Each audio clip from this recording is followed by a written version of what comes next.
नमस्कार. खरं तर ही व्हिडिओ आपल्या सर्वांसाठीच आहे, परंतु जी मुलं 2 वर्ष ते 8 वर्ष ग्रुपमध्ये आहेत अशा सर्व पालकांसाठी आणि विशेष करून त्यांच्या आजी आजोबांसाठी ही अत्यंत महत्त्वाची व्हिडिओ आहे. त्यामुळे ही व्हिडिओ प्रत्येक आजी आजोबांना शेअर करावी अशी माझी नम्र विनंती. आपल्या मुलांना पॅकेट फूड्स देऊ नका.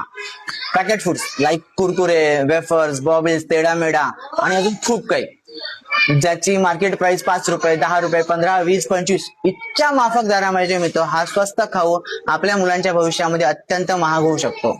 कारण की मुलांतील किंवा आपल्या सर्वांमधील मेंदूतील घटकांसाठी एक बीडीएन नावाचा जो अत्यंत महत्वाचा घटक आहे, त्याच्या वाढीसाठी ह्या खाऊंमधून जे मायक्रो पार्टिकल्स तयार होतात ते रक्तांमार्फत मेंदूमध्ये जाऊन शिरतात आणि तिथे ती जागा व्यापतात आणि त्यामुळे त्यांच्या वाढीसाठी खूप मोठा अडकावा निर्माण होऊ शकतो.